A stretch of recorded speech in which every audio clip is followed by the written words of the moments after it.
Wow, we are a chipper group this morning. Well done. Our glorious hour of convening has arrived, and the Senate will now come to order. I'd ask that any unauthorized persons exit the chamber. And it is my honor to recognize the greatest rules chairman this chamber may have ever seen, the senator from the 53rd. Thank you, Mr. President. Thank you for your kind words. Moment in history before I get down to business. In 1817, the New York Stock Exchange is founded. And I believe you've been there too, Mr. President, to make sure they were doing the right thing. Also, in 1983, United States President Ronald Reagan calls the Soviet Union an evil empire, which I think is pretty much true today for Russia. Also, the senator from the 7th told me it was Peanut Cluster Day, and he's a peanut farmer, or at least something like that, I believe. And also, the Secretary of the Senate told me today is National Proofreading Day, because he proofreads everything. And as he has proofread the journal, it has been read and found to be correct. He still don't know I'm talking about it. Unlike most days, that was very insightful. Is there objection to dispensing with the reading of the journal? The chair hears none, and the reading of the journal is dispensed with. Are there any motions to reconsider? Chair recognizes the senator from the 48th. Thank you, Mr. President. I'd like to make a motion to reconsider Senate Bill 345. Senate Bill 345? Senate Bill 345, correct. 345. Mr. Secretary, can you please read the caption?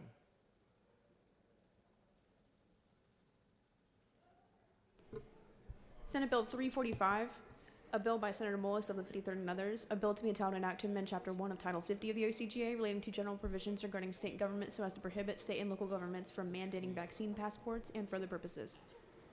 Mr. President, the Senate Committee on Health and Human Services recommends that this bill do pass by substitute. Respectfully submitted, Senator Watson, the 1st District Chairman. That completes the order, Mr. President. Senator from the 48th has moved that the Senate reconsider its actions in passing Senate Bill 345. Is there objection? There is objection. Chair would like to recognize the senator from the 48th to speak to the reconsideration. You have 3 minutes from the well.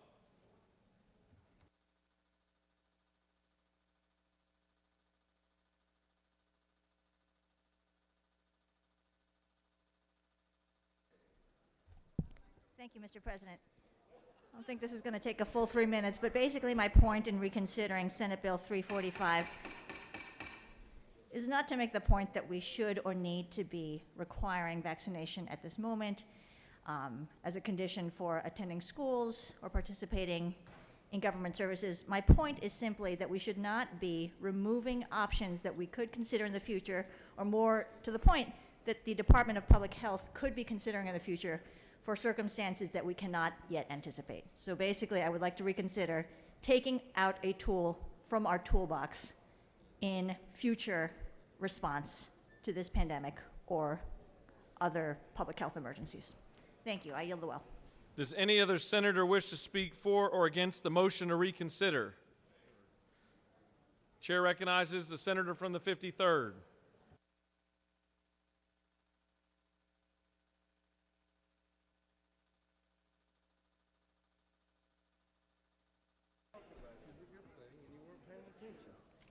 Thank you, Mr. President. Look, this is just a delay tactic from the loyal opposition. This is their filibuster effort, and they've delayed it a weekend, and I appreciate you voting it forward. Thank you very much, Mr. President. I yield the will. Any other senator wish to speak for or against the measure?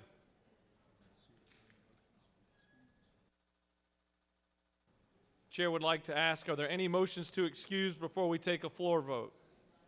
Are there any motions to excuse? Chair recognizes the senator from the 40th.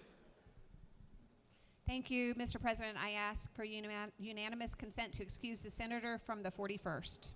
Without objection, the senator from the 41st is excused. Chair recognizes the senator from the 10th. Thank you, Mr. President. I ask unanimous consent to excuse the senator from the 33rd. Without objection, the senator from the 33rd is excused. Are there any additional motions? The chair recognizes the senator from the 36th. I'd ask unanimous consent to excuse the following senators. The senator from the 35th, the senator from What was the last one? 33rd, and senator from the 43rd, senator from the 39th, senator from the 55th, senator from the 42nd, for business inside the Capitol. Senator from the 33rd has already been excused. The chair, without objection, excuses the senators from the 35th, 43rd, 39th, 55th, and 42nd.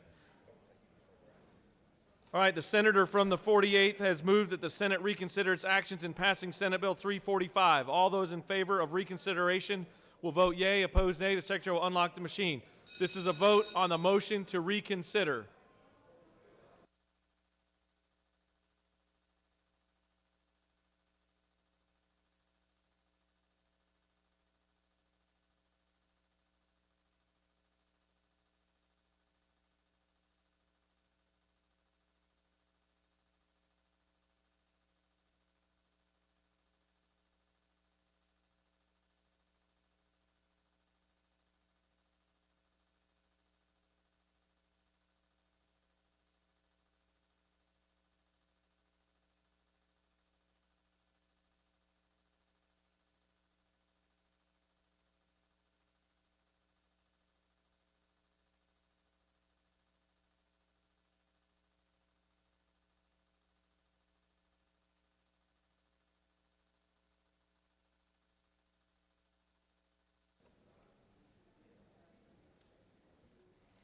On the motion to reconsider, the yeas are 16, the nays are 33, and Senate Bill 345 will not be reconsidered. Are there any additional motions to reconsider? The chair sees none. Is there objection to the confirmation of the journal? The chair hears none, and the journal is confirmed.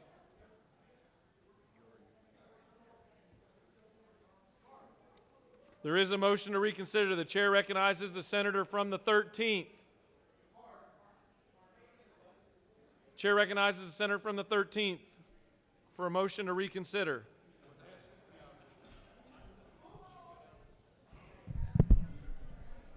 Mr. Chairman, Mr. President, please make a motion to reconsider the bill. Which bill? Hell, I don't know. Senate Bill 474. That's the one. Mr. Secretary, can you please read the caption? Senate Bill 474, a bill by Senators Summers of the 13th and others, a bill to be enacted and act to amend Part 1 of Article 2 of Chapter 5 of Title 48 of the OCGA relating to property tax exemption so as to provide for a statewide exemption from all ad valorem taxes for aircraft used for the aerial application of fertilizers and for other purposes. Mr. President, the Senate Committee on Finance recommends that this bill do pass by substitute. Respectfully submitted, Senator Huffstetler, the 52nd District Chairman. That completes the order, Mr. President. The senator from the 13th has moved that the Senate reconsider its actions in failing to pass Senate Bill 474. Is there objection? There is objection. For what purpose does the senator from the 15th rise?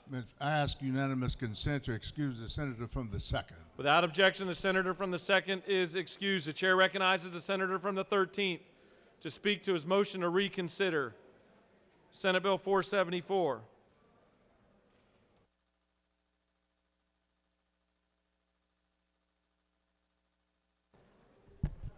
Good morning, colleagues. I come to you today to ask you to please consider voting green to reconsider 474. This bill is simply a bill for all of us. It has nothing to do with partisan politics. It is people that feed us. It is people that take care of us. It is our farmers. It is about Georgia people. It's not about us. Please reconsider this bill. It does not do any good to hold this bill up. Thank you, and I wish you would vote green. Thank you. Chair recognizes the senator from the 22nd to speak to his objection. He waives. Any other senator wish to speak for or against the motion to reconsider Senate Bill 474? The chair sees none. As a reminder, this requires a 2/3 vote. Actually, take that back. We're doing a motion to reconsider. Take that back. The senator from the 13th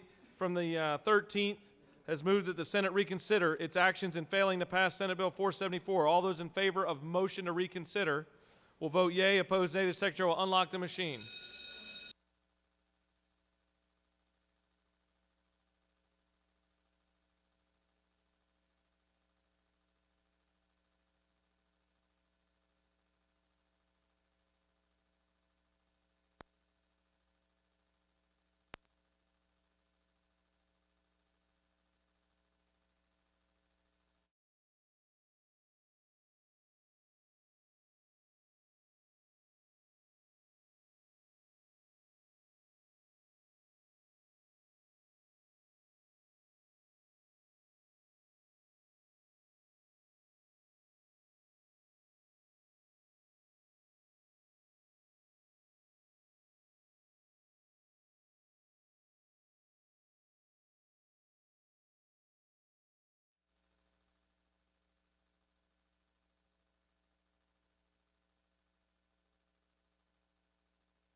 On the motion for reconsideration, the yeas are 34, the nays are 17, and the motion has prevailed. Senate Bill 474 will be placed on the general calendar.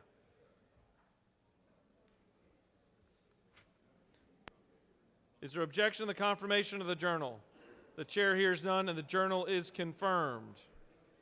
All senators who have bills or resolutions, please bring them to the Secretary's desk at this time. For what purpose does the senator from the 13th rise? Thank you, Mr. President. I wanted to say thank you to the folks for reconsideration. Ask the bill to be tabled until we get to it. We'll approach you at the proper time. Mr. Secretary, first reading a reference of Senate bills and resolutions, please. Senate Bill 604 by Senator Mullis of the 53rd and others, a bill to be entitled an act to amend Chapter 50 of Title 43 of the OCGA relating to veterans and veterinary technicians so as to provide for the State Board of Veterinary Medicine to be an independent Regulated state agency. industries. Senate Bill 606 by Senator Burns of the 23rd and others, a bill to be entitled an act to amend Article 5 of Chapter 4 of Title 10 of the OCGA relating to self-service storage facilities so as to shorten the time. Judiciary. Senate Bill 608 by Senator Mullis of the 53rd, a bill to be entitled an act to amend Chapter 3 of Title 50 of the OCGA relating to state flag, seal, and other symbols so as to expand Government oversight. Senate Bill 609 by Senators Mullis of the 53rd and others, a bill to be entitled an act to amend Article 9 of Chapter 12 of Title 16 of the OCGA relating to access to medical cannabis. Health so and as Human to- Services. Senate Bill 610 by Senators Harrell of the 40th and others, a bill to be entitled an act to amend Article 7 of Chapter 4 of Title 49 of the OCGA relating to medical assistance generally so as to Health and require- Human Services. Senate Bill 611 by Senators Al of the 48th and others, a bill to be entitled an act to amend Article 5 of Chapter 6 of Title 40 of the OCGA relating to rights and duties of pedestrians so as to provide Public for- safety. That completes the order, Mr. President. Mr. Secretary, first reading a reference of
For what purpose does the senator from the 10th rise? Mr. President, I ask unanimous consent to suspend the rules to allow, Rule 3.1-2, suspend the rules to allow SB 612 to be read for the first time and referred to committee. Mr. Secretary, can you please read the caption?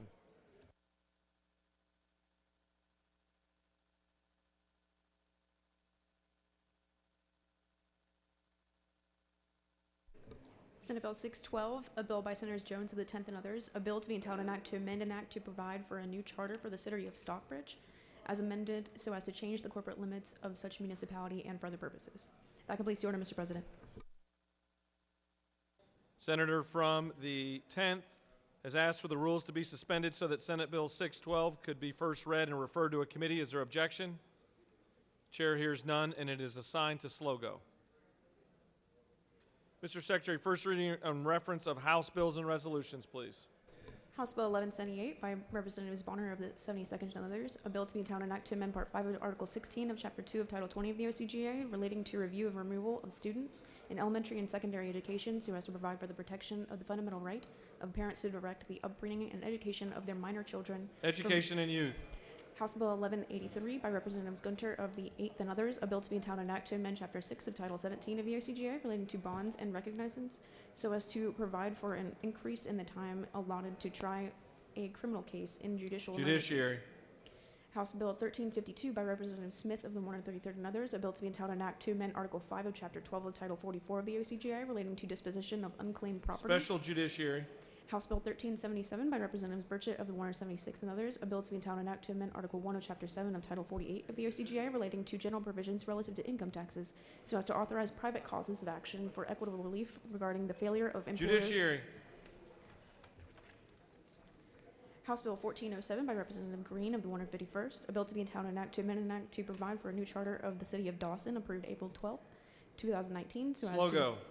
House Bill 1431 by Representative Hitchens of the 161st, a bill to be in town and act to provide for the creation of one or more community improvement districts of the City of Lincoln. Slogo. House Bill 1432 by Representatives Wade of the 9th and others, a bill to be in town and act to amend an act creating the Board of Elections of Registration. Slogo. House Bill 1444 by Representatives Nix of the 69th and others, a bill to be in town and act to amend an act providing of supplementary salary for the judges. Slogo. House Bill 1463 by Representatives Green of the 151st and others, a bill to be in town and act to authorize the governing authority of Daughtry County to levy an excise tax pursuant to Slogo. House Bill 1466 by Representatives Green of the 151st and others, a bill to be in town and act to authorize the Magistrate Court of Daughtry County to impose and collect county law library fees as part of the court costs in the Magistrate Court to provide. Slogo. House Bill 1469 by Representative Benton of the 31st, a bill to be in town and act to amend an act providing for the new charter of the City of Jefferson, approved. Slogo. House Bill 1470 by Representatives Ralston of the 7th, a bill to be in town and act to authorize the governing authority of Gilmer County to levy an excise tax, approved pursuant to Slogo. House Bill 1472 by Representative Seebach of the 34th and others, a bill to be in town and act to amend an act providing for a new charter of the City. Slogo. That completes the order, Mr. President. Ms. Secretary, will you please read reports of standing committees?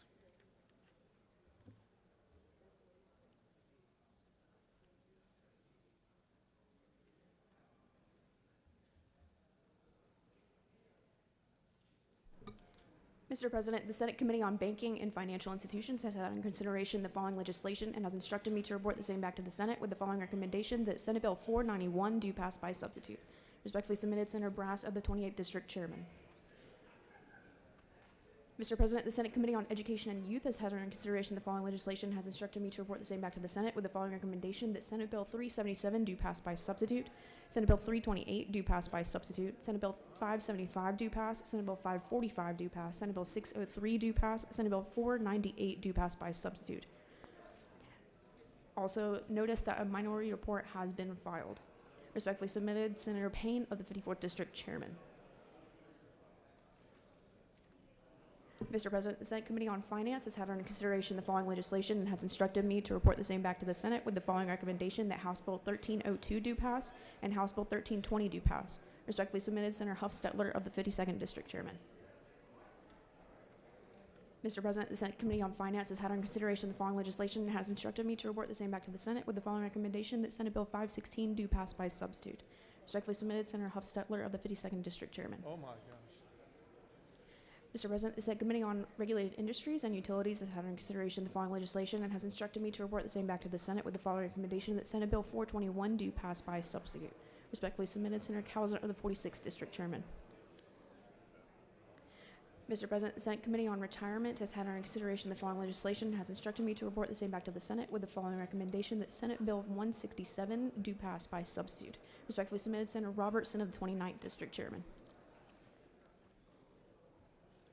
Mr. President, the Senate Committee on Rules has had under consideration the following legislation and has instructed me to report the same back to the Senate with the following recommendation: that Senate Bill 481 do pass by committee substitute, Senate Resolution 507 do pass, Senate Resolution 542 do pass, Senate Resolution 544 do pass, Senate Resolution 603 do pass. Respectfully submitted, Senator Mullis of the 53rd District Chairman.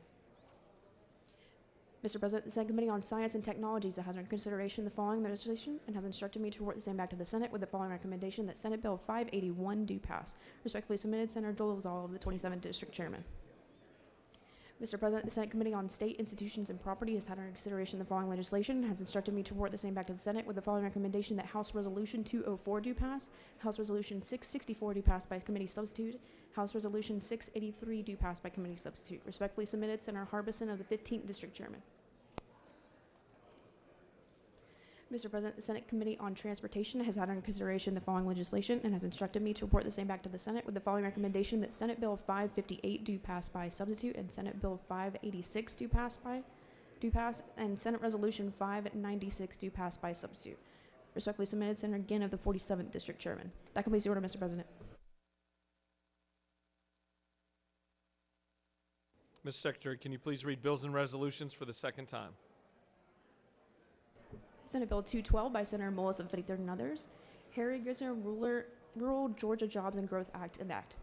Senate Bill 519 by Senator Tippins of the 37th and others. Solicitors General of State Courts, Honorary Office of Solicitor General Emeritus, provide. Senate Bill 534 by Senator Kennedy of the 18th and others. State government, certain procedural requirements and considerations for the adoption of rules by state agencies that are applicable to charitable organizations, provide. Senate Bill 537 by Senator Jones II and others. Georgia Food Insecurity Eradication Act enact. Senate Bill 562 by Senator Mullis of the 53rd and others. Department of Administrative Services, companies owned and operated by Russia to bid on or submit a proposal for a state contract prohibit. That completes the order, Mr. President. All right, it's now time for our morning roll call. We've already had a long string of motions to excuse, but of course the senator from the 33rd has some additional motions to excuse, I would presume. Thank you, Mr. President, and good morning, y'all. I'd like for unanimous consent to excuse the following senators for business outside the Capitol: the senator from the 41st and the senator from the 16th. Without objection, the senators from the 41st and 16th are excused. Are there any additional motions to excuse? The chair sees none. The secretary will call the roll of senators. Signify your presence by voting the A switch. The secretary will unlock the machine.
All right, it's now time for a morning devotional. And I would ask that all senators take your seats and cease all audible conversations. And grateful for our doorkeepers. Ask them to secure the chamber at this time. It's my honor to recognize the senator from the 35th to lead us in our Pledge of Allegiance and to introduce us to a very familiar chaplain of the day.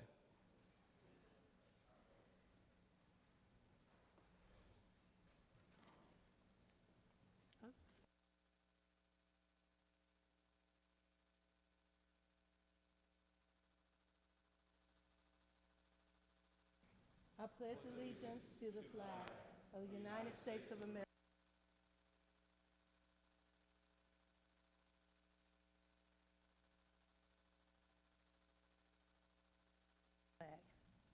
Pledge allegiance to the flag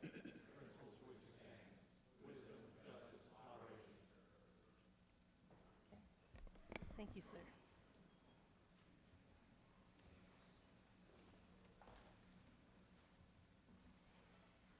It's a great day in Georgia, a great day. It's International Women's Month, but it's also a great day with all the yellow roses around here. But this is the day that the Lord hath made, and we shall rejoice and be glad in it, because Dr. Ron Bigalke is a prolific author. He has countless magazine, newspaper articles published. He has 5 books in his name, in addition to contributing chapters to several multi-author works and nearly 30 articles to various expository and theological journals. He has 100 of articles published in various references, works such as encyclopedias, handbooks, and he served as associate editor for several encyclopedias. Dr. Bigalke has instructed courses for Bible colleges and seminaries and continues to hold professorship in apologetics and theology, in addition to serving as a research associate with the Missions and Ethics Project of the University of Pretoria. His church and leadership experience includes conference speaking, pastoral ministry, pulpit ministry, the youth ministry. Ron is an ordained minister and is certified in apologetics evangelism by the North American Mission Board. Dr. Bigalke also serves as a church plant pastor through Biblical Ministries worldwide. His teaching experience includes service as a secondary teacher and administrator, in addition to service on several school boards. He is also a member of several Christian professional societies. His training includes years of service through the local church. Dr. Ron has 7 earned degrees, including 2 PhDs. We see him all the time and didn't know anything like that about him. His greatest ministry, though, is serving as the Georgia State Minister for Capital Commission, a national ministry with a ministry presence in 26 state capitals and full-time ministers serving as missionary pastors. Capital Commission is a nonpartisan, non-denominational ministry focused upon providing gospel hope and spiritual strength for government leaders in seeking to provide pastoral care and attention to our capital. Pastor Ron considers the State House to be his primary congregation, whether that be legislators, staff members, or lobbyists. In June 2020, he was appointed the official Senate chaplain of the General Assembly. As Pastor Ron's ministry at the Capitol has grown, he and his family recently moved all the way from coastal Georgia in Effingham County to Hall County, Flowery Branch, to serve the Capitol community more effectively and readily. So, without further ado, Pastor Ron, and I don't think you brought your beautiful wife, Kristen, and your 2 children, but I know that they're here in spirit with us. So please come and bless us in this capital. Thank you. Pastor Ron. I'm going to move out your way. I'm in slow motion.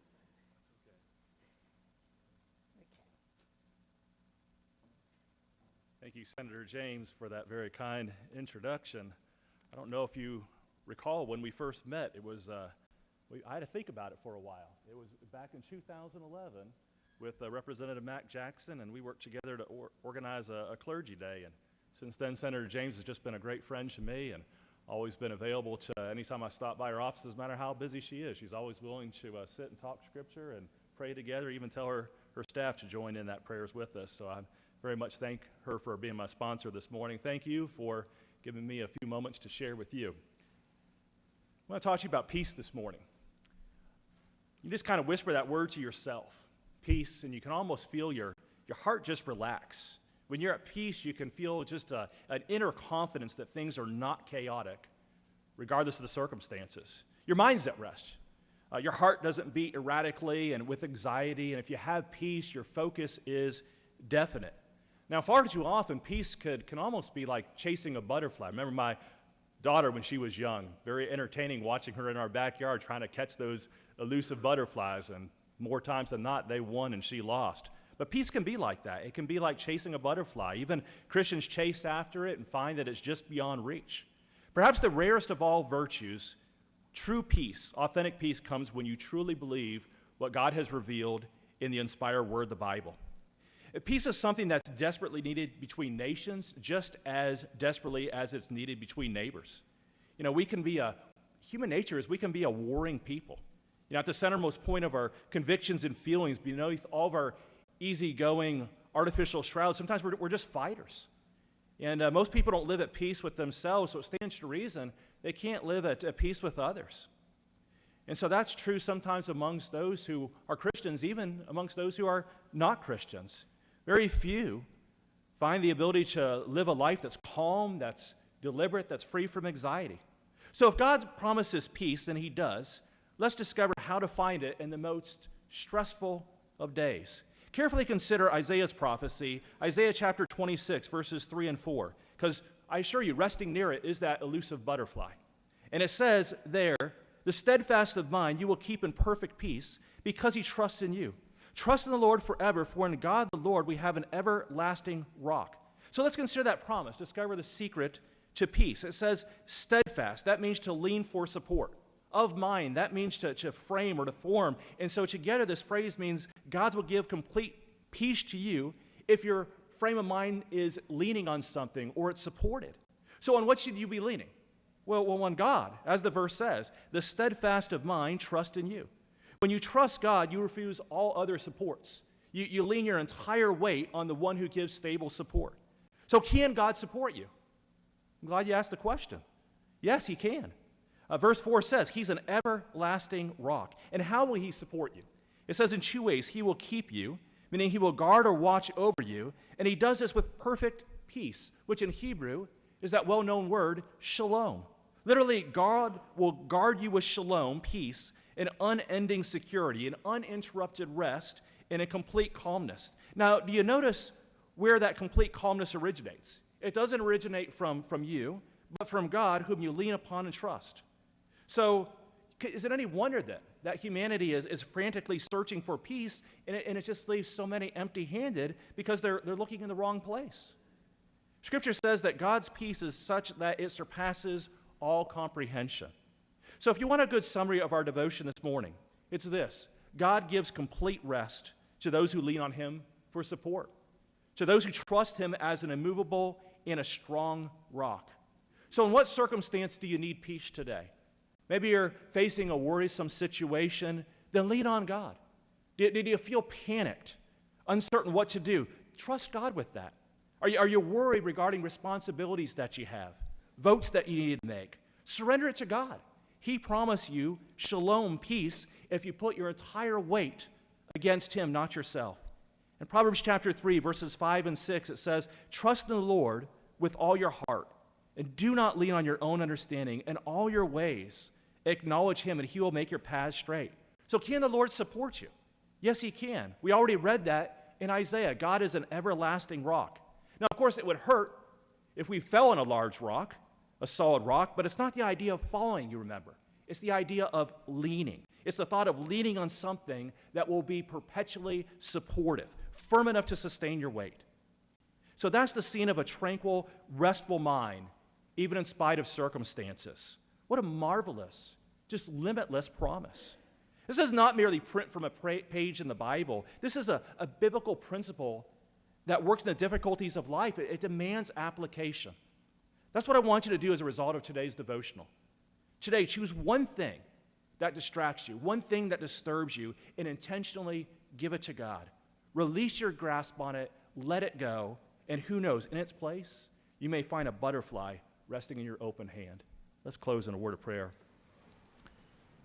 Lord God, so long as our mind is merely focused upon ourselves, we will not have peace. So help our leaders, myself, everyone in this room, cease from looking at self and thinking of ourselves and look unto Jesus Christ. Cause us all to recognize that faith is an outward look, not what I think, feel, or have done, but it's who Jesus Christ is, what he has done, and how crucial it is for his people to direct their lives toward him. So grant our senators, our lieutenant governor, the secretary of the Senate's office, all their support staff, grant a frame of mind that is sustained by you, Lord. May all those trusting in Christ and living in dependence upon you, God, know your everlasting support. This I ask and pray in the name of my Savior, Jesus Christ. Amen. Thank you.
Are there any unanimous consents?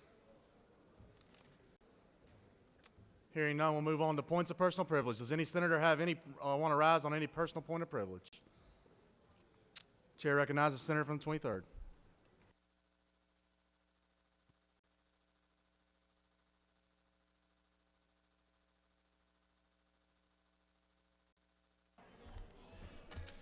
Thank you, Mr. President. I rise today to congratulate the Georgia State Panther men's basketball team. For the fourth time since 2015, Georgia State is heading back to the NCAA tournament following a 80-71 win over Louisiana on Monday night in the Sun Belt Championship game. Georgia State won the 10th straight game and is now heading to the NCAA tournament for the 6th time in program history and the first time since back-to-back tournament appearances in 2018 and 2019. Go Panthers! Thank you, Mr. President. I yield well. Thank you, Senator. The chair recognizes the Dean of the Senate, the senator from the 15th, for a point of personal privilege.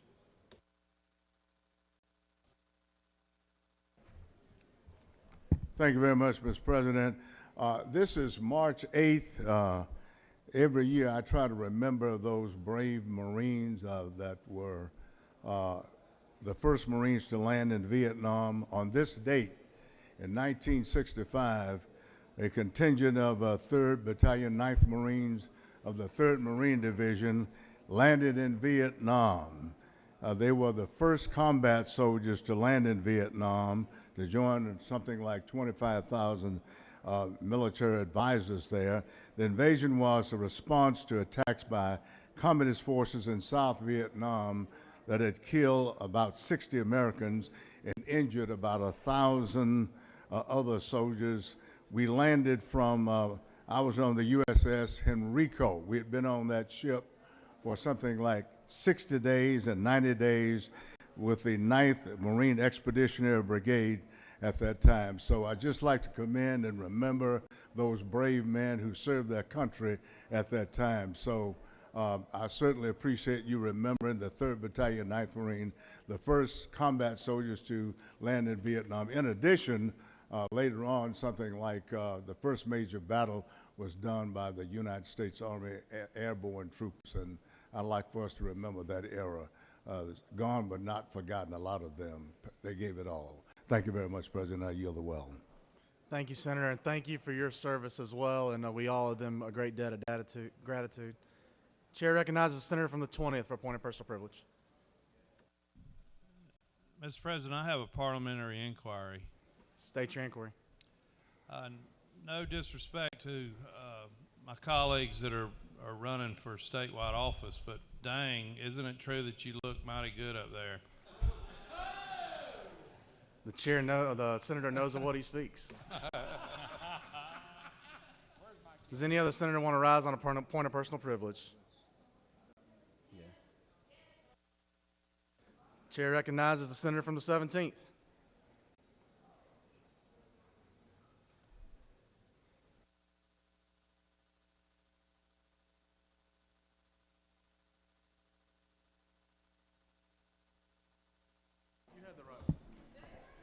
Thank you to our humble Mr. President.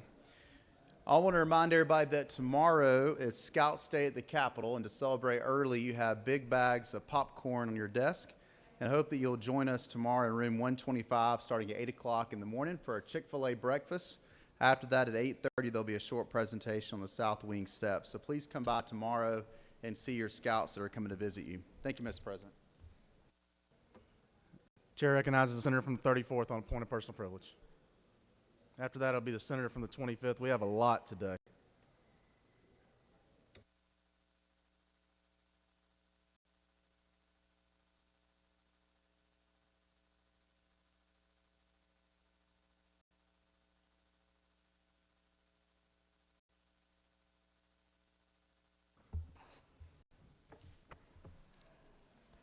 Good morning, colleagues. This is just a reminder that this is Women History Month, so do respect all women at least this month. I want to start in all sincerity by quoting one of my favorite women, one of Mother Teresa's favorite text in the Bible, which she often quoted to support her ministry of the poor. I just want you all to hear that again. Mother Teresa, one of her favorite texts in the Bible, which she often quoted to support her ministry of the poor, is truly, I tell you, whatever you did for one of the least of these brothers and sisters of mine, you did for me. And that's found in Matthew, in case you've forgotten who said and who did. But I was proud to be a part of the ceremonies this morning. As you can see, most of us ladies are wearing black with our yellow rose on. I am going to remind you all, we typically take a picture, a group picture, ladies, all of you in here in the chamber. But it is in honor of one of the people that I have utmost respect for, and that is Nikki Randall, who actually was in the House when I served in the House, a good leader who is now outside making real money. So I am wanting to stand here and say thank you to my honoree, Sakari Johnson from down in Clayton County, who is doing some phenomenal work, young and upcoming with a lot of energy to do a lot of good works for the county of Clayton. Thank you, Mr. What am I calling you? Mr. President. I yield the will. Chair recognizes the senator from the 25th on a point of personal privilege.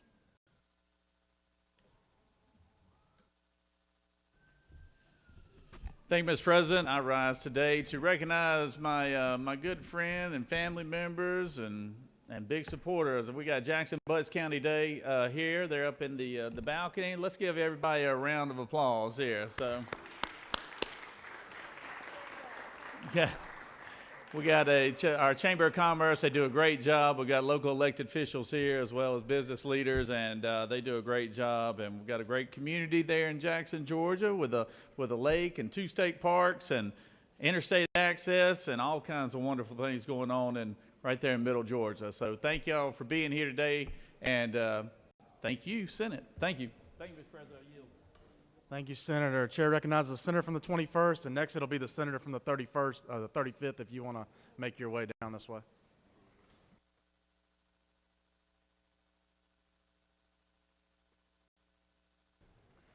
Thank you, Mr. President. Senators, I want to bring to you a little history on President Biden's first day in office. He signed several executive orders. One of the ones that he signed was to halt the drilling of fossil fuels on all federal land. And we are all now paying the price for that executive order. When President Biden was sworn in, gas was $1.70 a gallon. Driving to the Capitol today on Peachtree, gas was $4.59 a gallon. This is a tax on all of us, everyone sitting in this chamber, and to our residents of Georgia. The war in Ukraine has caused some of this, but even before the war, gas was $3.39 a gallon. And I want to give you one example. If we were able to drill just in South Dakota, we would surpass what we are buying from Russia today. Just in South Dakota, not on any other federal land. We would surpass what we're buying from Russia today, which is actually helping Ukraine fight against Ukraine, fund that war. And to think we were even thinking about buying from Iran or Venezuela with their human rights record is outrageous. I asked, let's get back to energy independence and $1.70 a gallon gas at the pump. I yield the will. Chair recognizes the senator from the 35th, and after that will be the senator from the 9th.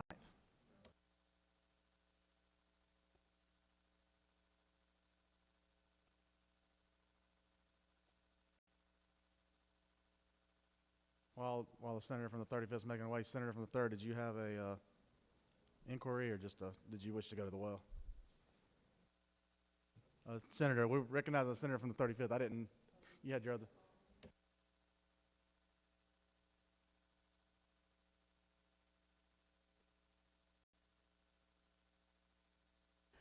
I just want to say happy birthday to my daughter and my aide, Leslie. I know you see her around. She's looking really old because of her age. I shouldn't say that since she's my daughter. She looks, give her a hard time if you see it. And thank you all for the prayers for my husband. Thank you, Senator. Chair recognizes the senator from the 35th. State your inquiry. Senator from the 17th. Mr. President, isn't it true that wheels are starting to fall off the bus at this point?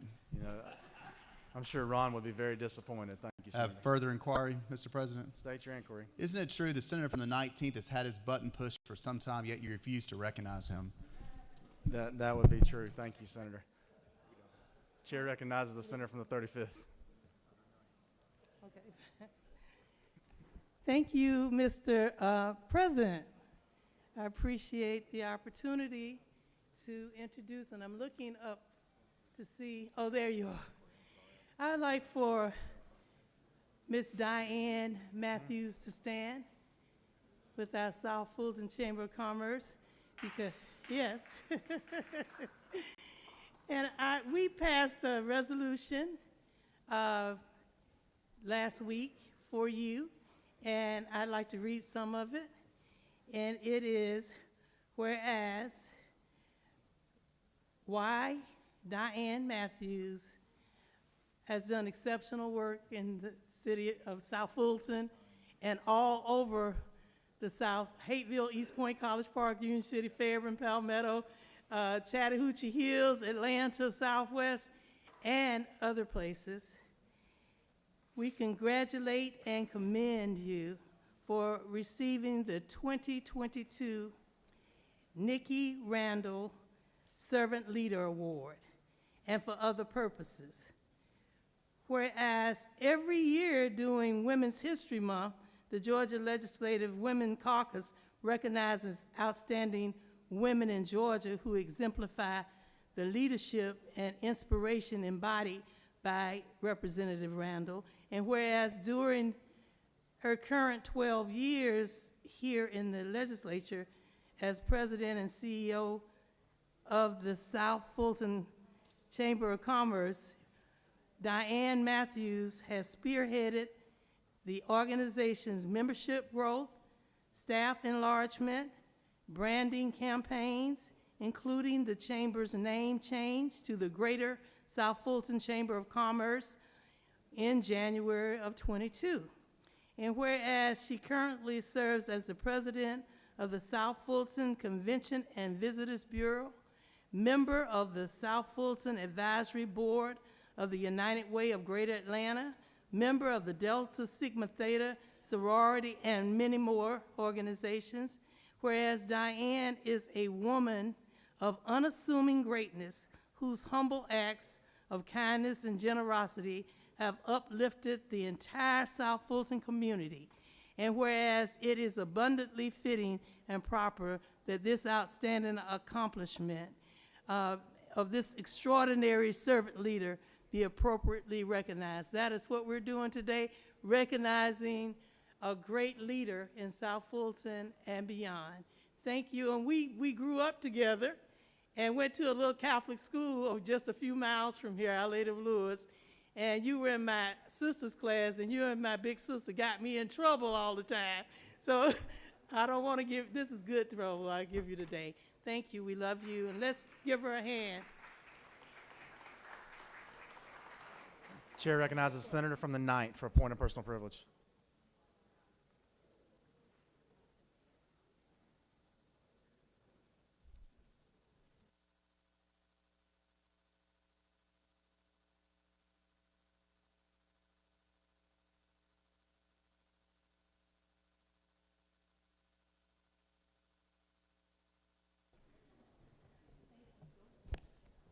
Thank you, Mr. Chairman. You're doing a fine job today. Good morning, colleagues. I rise today to recognize two outstanding members of our community in Gwinnett County. And they are up in the gallery today with their family and friends, and I will have them stand up once I'm done. But it's Chef Hank Reed and Laura Drake. And I just want to thank them for all they do to impact the lives of others. And, we don't often recognize our local heroes and those that are serving our communities just out of the goodness of their heart. And I am just so proud they represent the 9th District, the mighty 9th. And I did award them both with Outstanding Citizen. They have met our Secretary of State today, too. So this is our Outstanding Citizen Awards, which they truly deserve. And it just so happens that it is International Women's Day, and it is also the Nikki T. Randall, where the Women's Caucus is recognizing outstanding women. So it is my pleasure to introduce you all to Miss Laura Drake. Laura has served our community by assisting families who are struggling with just basic life for over 20 years. For the past 14, she has served as executive director of the Southeast Gwinnett Cooperative Ministry in Grayson, where I live, where she has done so much to help meet the physical hunger and needs of the community, particularly during the pandemic. The Southeast Co-op found a way to distribute nearly 2.5 million pounds of pantry resources and $600,000 of emergency financial assistance to our community. Additionally, she has served as a bridge, and her organization has served as a bridge to unite people, having held several racial healing gatherings, bringing together people from all different backgrounds to work on cultural competency and dialogue. And that is Miss Laura Drake. Laura, would you stand up with your family?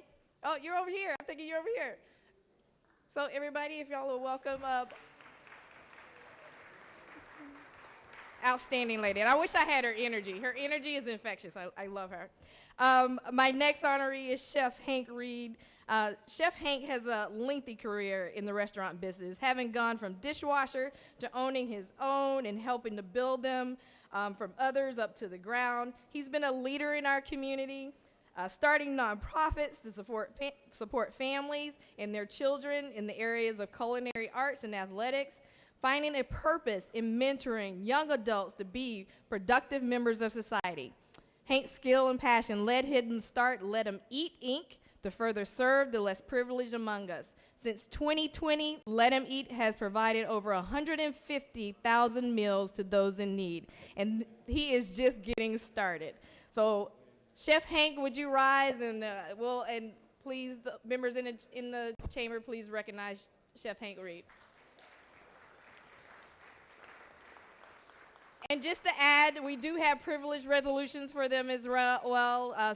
Senate Resolution 630 and Senate Resolution 631. And you will have those today sometime. Thank you all. Thank you for everything you do. Chair recognizes the Majority Whip for a point of personal privilege. Thank you, Mr. President, and I'll be brief. I have a group in the gallery as well. Maybe the last group that hadn't been recognized, but they're folks from back in the 51st District from the White County Chamber of Commerce Leadership Group. We have Beth Truelove, the president of the White County Chamber, and we have the great mayor of Cleveland, Josh Turner. And along with him, you have a lot of constituents. If you haven't been to the city of Cleveland or the city of Helen lately, I encourage you to take your families up to North Georgia this summer. We have a lot of amenities like vineyards, wineries. You can come up to the city of Helen and shoot the hooch with the gooch. But thank you guys for being here, and y'all give them a welcome to the Senate. Chair recognizes the senator from the 29th for a point of personal privilege.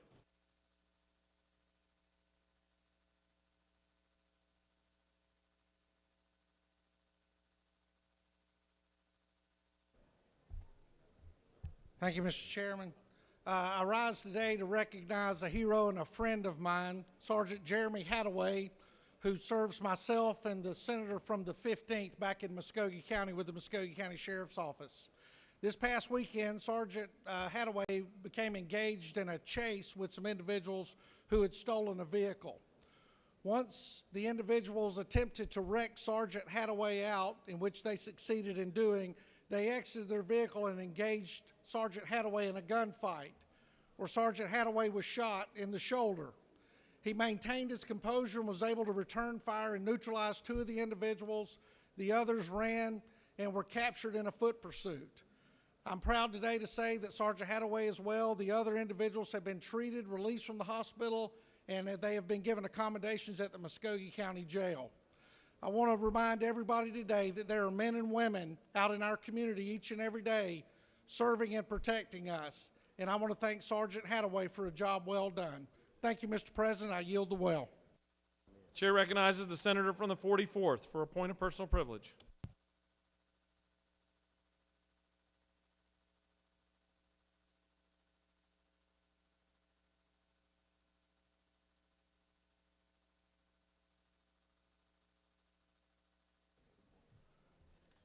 Thank you, Mr. President. I rise briefly today to recognize the Servant Leader Award for the 44th Senate District. Ms. Dorothy Mabry, she is a graduate of Spelman College. She has served as Special Assistant to the Southern Regional Administrator for the United States Department of Health and Human Services and Administrator for Children and Families. She has provided leadership and direction for specific work-related activities for the accomplishment of Health and Human Services Southeast Regional Administrator. Mrs. Mabry has volunteered to support several community projects, and she is a member of Cascade United Methodist Church here in Atlanta. She has served and supported various outreach activities, such as providing food and sleeping bags for the homeless and supporting children through Coats for Kids. Ms. Mabry is a woman of unassuming greatness whose humble acts of kindness and generosity have uplifted the entire Southeast United States. She is in Aruba today, but her family and friends are watching this session. Thank you very much, Mr. President, and I yield the well.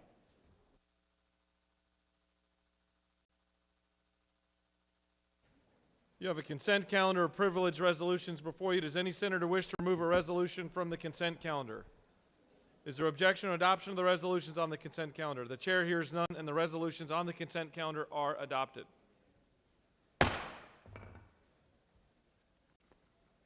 Are there any motions to withdraw and commit? Chair sees none. We're now moving on to the rules calendar. Ms. Secretary, can you please read the caption of Senate Bill 379?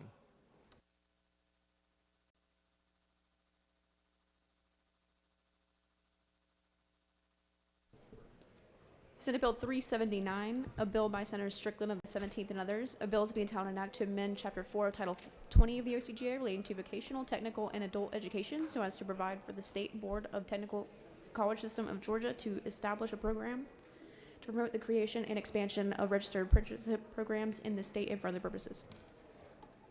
Mr. President, the Senate Committee on Economic Development and Tourism recommends that this bill do pass by substitute. Respectfully submitted, Senator Thompson of the 14th District Chairman. Mr. President, the Senate Committee on Economic Development and Tourism offered the following substitute to Senate Bill 379, a bill to be entitled an act to amend Chapter 4 of Title 20 of the OCGA relating to vocational, technical, and adult education so as to provide for the State Board of Technical College System of Georgia to establish a program to promote the creation and expansion of registered apprenticeship programs in the state and for other purposes. That completes the order, Mr. President. Chair recognizes the senator from the 17th to speak to Senate Bill 379.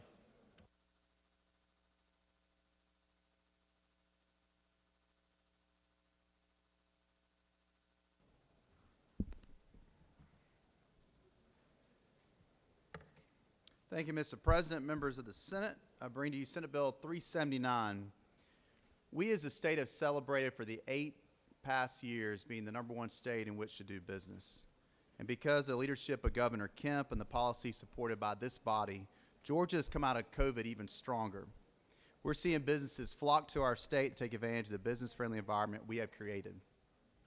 We have the lowest unemployment rate in the history of this state.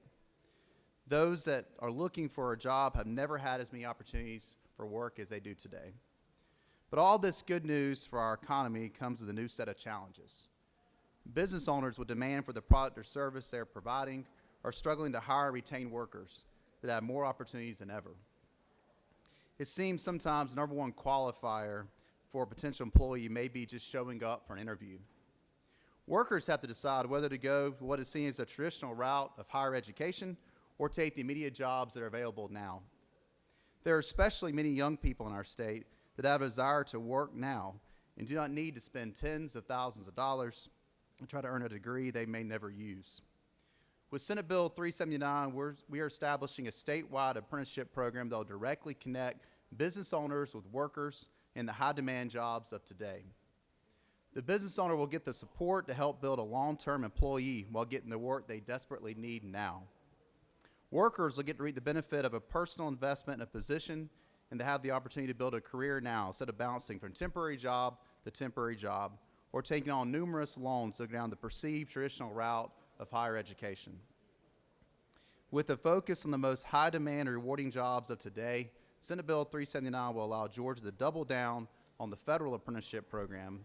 And under the guidance of our board of our technical college system of Georgia, we'll provide opportunities for employers to apply to be sponsors of an apprentice.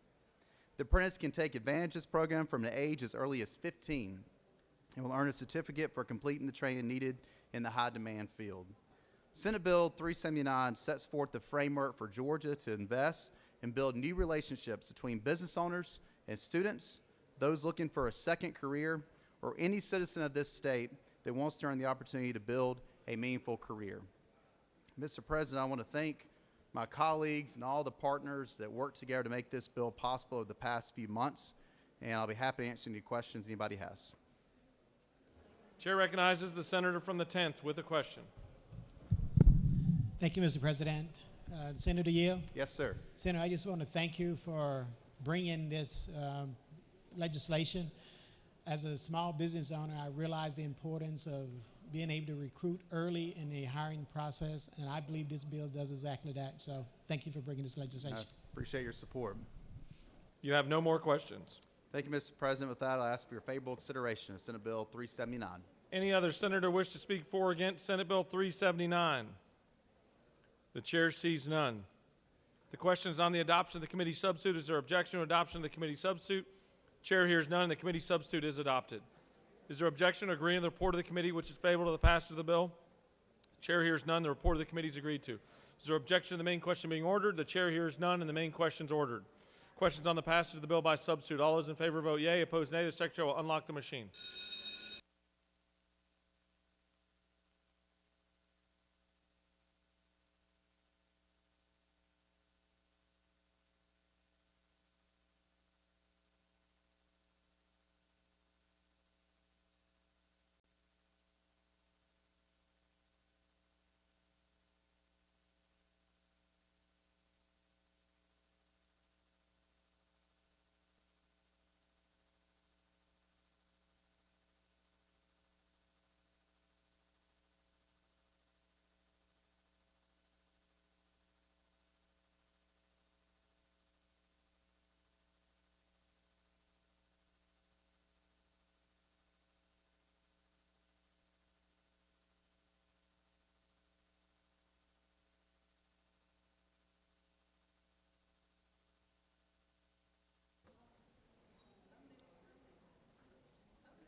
On the passage of the bill, the yeas are 42, the nays are 4. This bill, having received the requisite constitutional majority, is therefore passed by substitute. Mr. Secretary, can you please read the caption of Senate Bill 381? Senate Bill 381, a bill to be entitled an act to amend Code Section 16613 of the OCGA relating to penalties for violating Code Section 16609 through 16612 so as to increase the penalty provisions relating to pimping and pandering to provide for related matters and further purposes.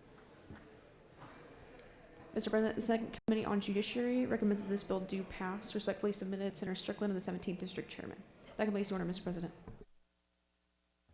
Chair recognizes the senator from the 29th to speak to Senate Bill 381.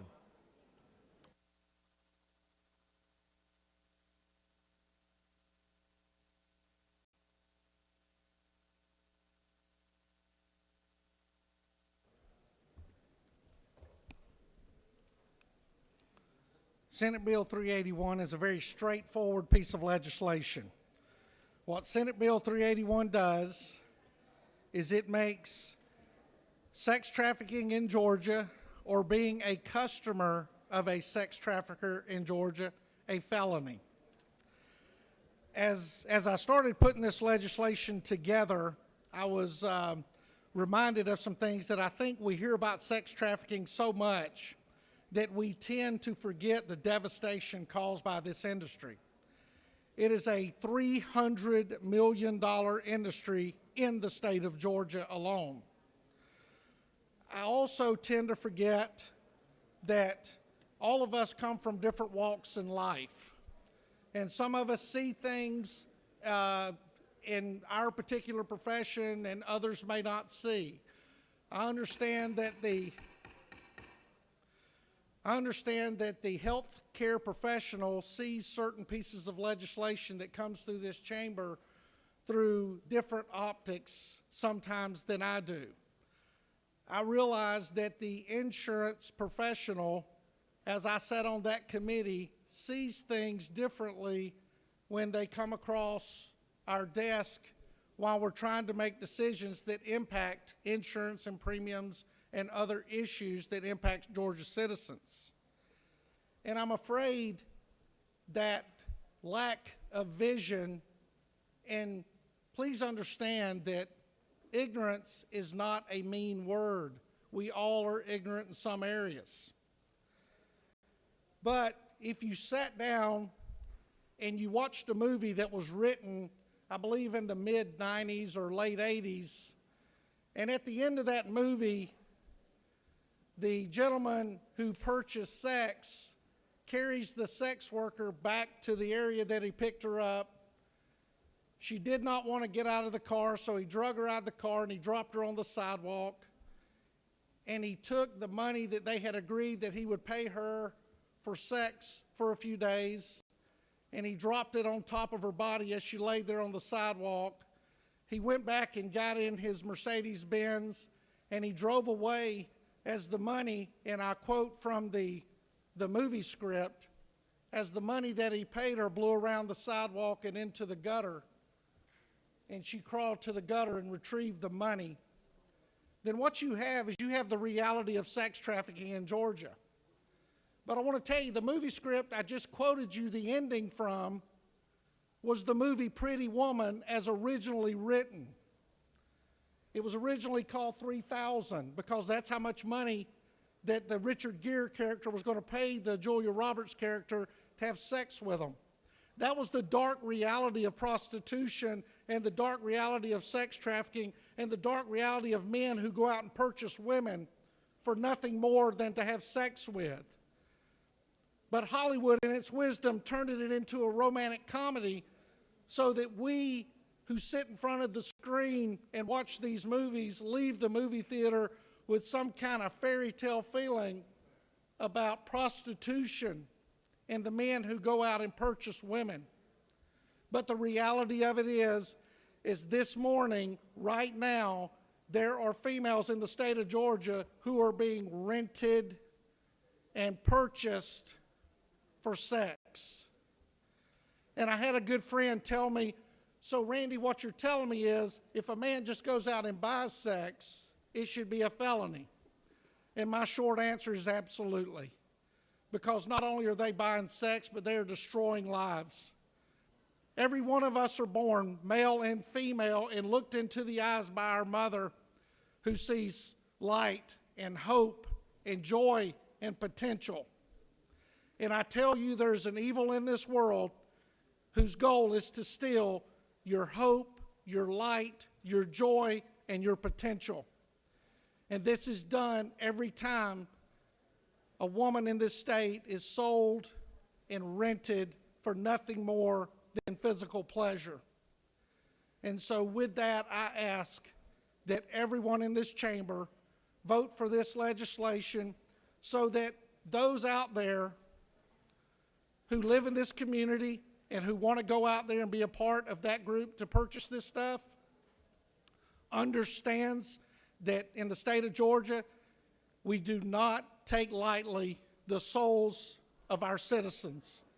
And at the same time, those who feel that they are trapped in a hopeless world where the only way out is to sell themselves will understand that the members of the Georgia State Senate are willing to stand up for them when no one else will.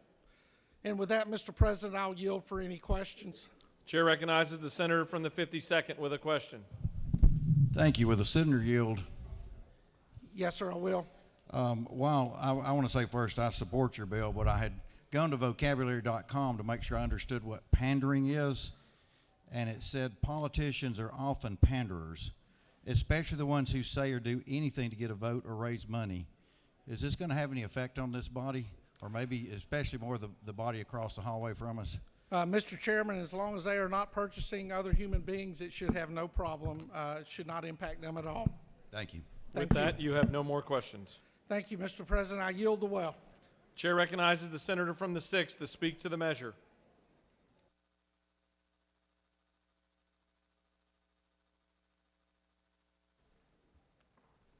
Thank you, Mr. President. Really, I rise just to bring an issue with existing law that the sponsor and I have talked about, but that I just want to highlight to make sure that maybe we can take care of this when this goes across the hall, if it's voted out. And specifically when you look at lines 40 through 42, and there, what we talk about is that if you are convicted of the offense of pimping or pandering or running a brothel, for example, and then it says, and that offense involves the conduct of someone under 18 years old, then you have heightened penalties, right, and heightened punishment. I believe that the point of that was to be more punitive if the object of the offense, the sex worker or the victim in terms of trafficking or whatever, is a minor. But this also, because the language is so broad, you could have someone who is paying for a sex act that is 17 years old, the person, the prostitute, whatever, however you want to characterize it, is not a minor, but that 17-year-old is subject to the higher penalties just because the offense involved the conduct of one under 18 years old, while the same act could happen with a John or someone who is committing the offense of pandering, and he's 50 years old, and he would not be subject to the heightened penalty provision.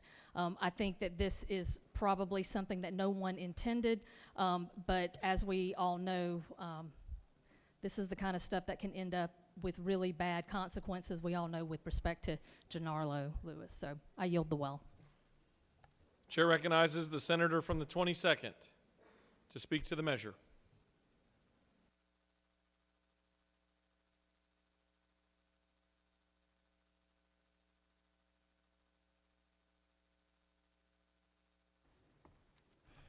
Mr. President, as far as increase in punishment is absolutely fine in this particular situation, but what concerns me is that we're heading backwards, and that is that mandatory minimum term, and it is only for 1 year, but it still is heading towards where we have come from. Mandatory minimums, that key language. And this starts the process, because in fact, one person actually had stated that, well, look at the type of crime it is. That's exactly how all this starts. Because it starts off saying, well, it's pimps and pandering, so they should get that. And we start there. And then we say, well, it's only 1 year, and then we start there. And then the next time we have something, well, it's this type of offense, but it's only 5 years. And there's this type of offense, but it's only 7 years. This starts the process. I've created 2 bills dealing with sexual exploitation, so I think my record is clear about how I feel as far as sex crimes are concerned. But I know how this goes through. Anybody can see where we're heading on this particular ground. And it's just a ground that we've come from and said we weren't going to do this anymore.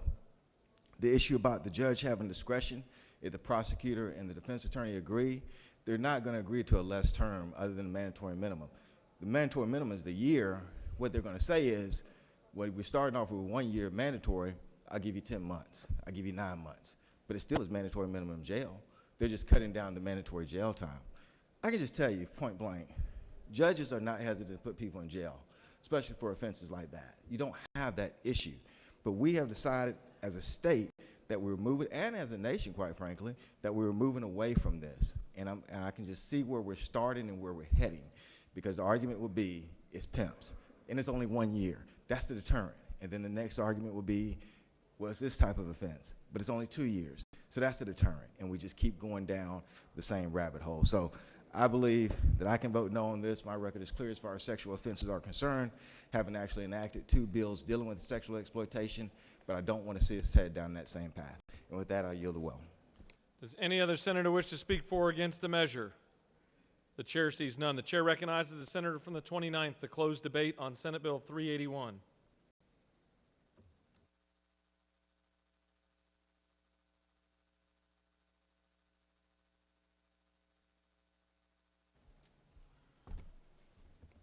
First of all, I want to tell you I appreciate the comments for the senator of the 6th. She's right. That has nothing to do with what we're doing here today as far as the statute goes. She's correct that that is already a part of law that could be clarified.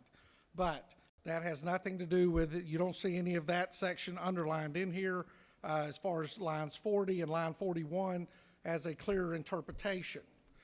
As far as my friend from the 22nd, I want to be clear. I've spoken to judges, and the judges have said that they completely, the judges I've spoke to, let me be clear on that. Those are judges in the Superior Court level who have said that they completely support the section that allows the prosecutor and the defense to work it out.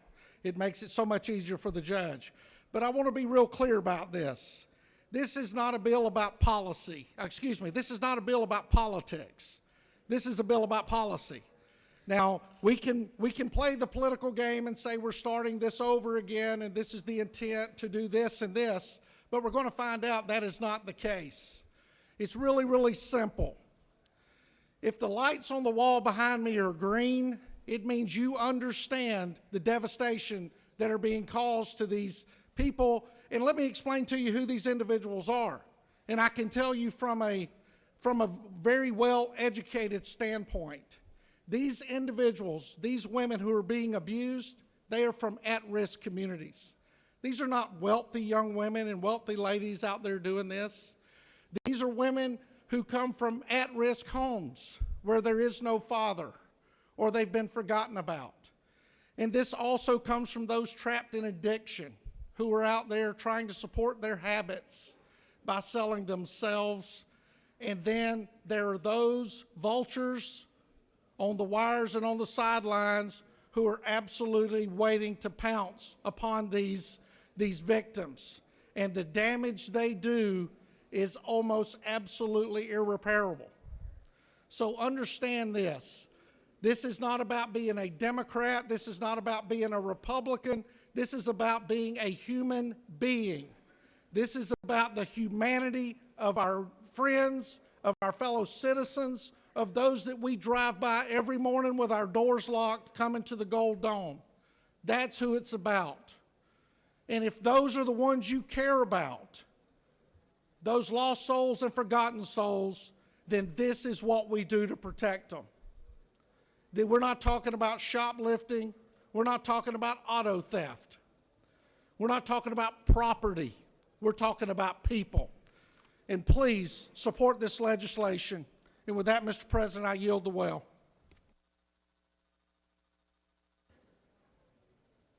Is there objection to agreeing to the report of the committee which is favorable to the passage of the bill? The chair hears none. The report of the committee is agreed to.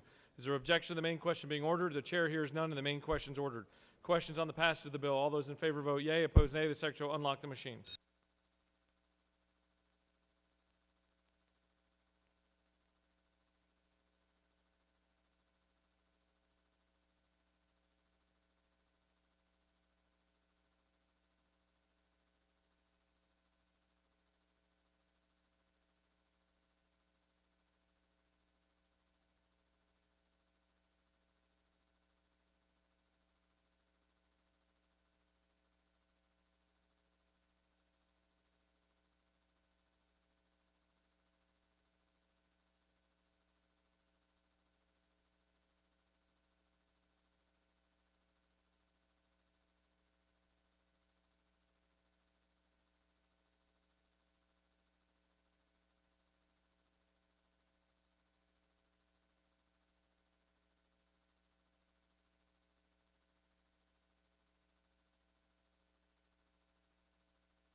On the passage of the bill, the yeas are 42, the nays are 11. This bill, having received the requisite constitutional majority, is therefore passed.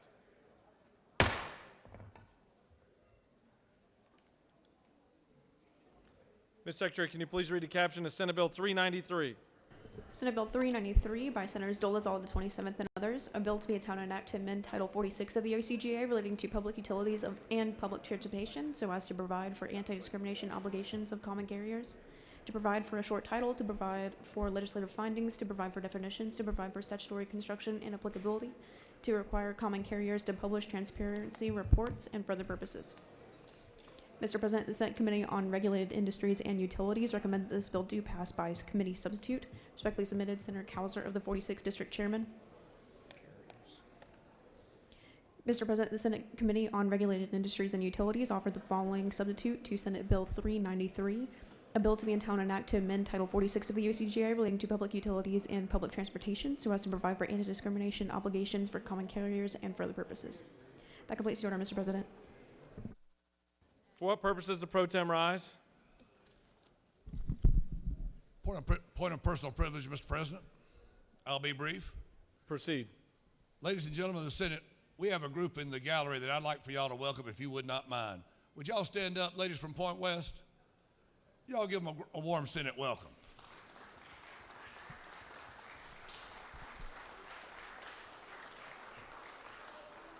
I venture to say that the tax digest in the city of Atlanta will go up due to their shopping this afternoon. Thank you, Mr. President. Did I see your wife mixed into that crowd? The gentleman knows of what he speaks. Chair recognizes the senator from the 27th to present Senate Bill 393.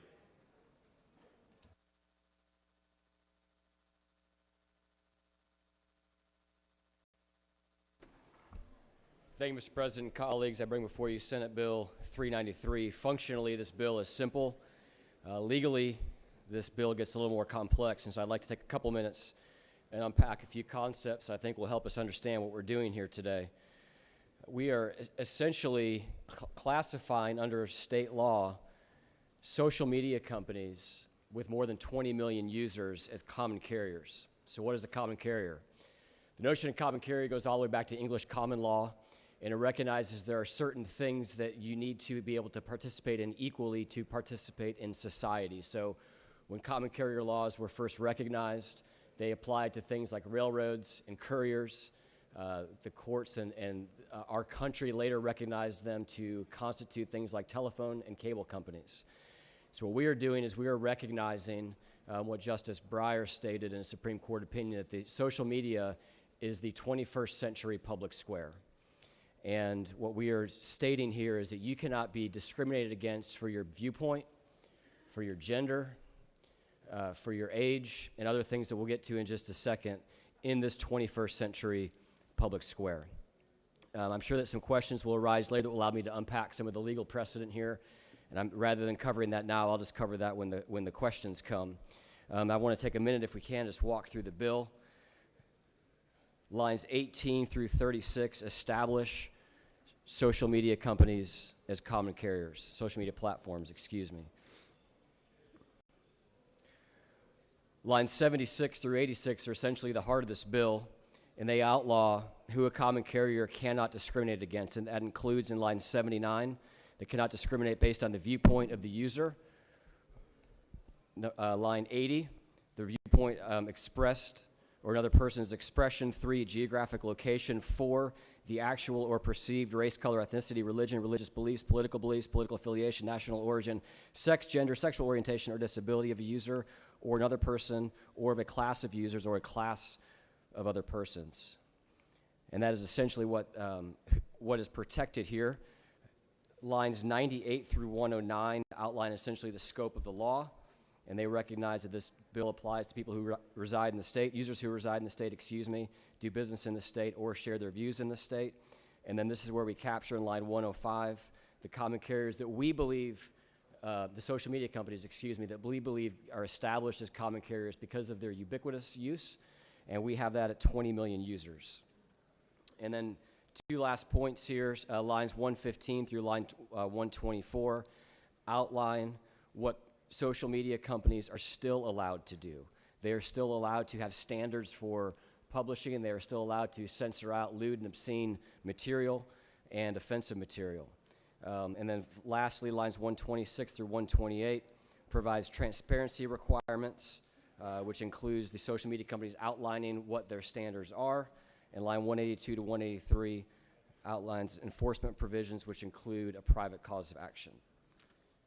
And Mr. President, with that, I'd be happy to answer any questions. Chair recognizes the senator from the 26th with a question. To your right.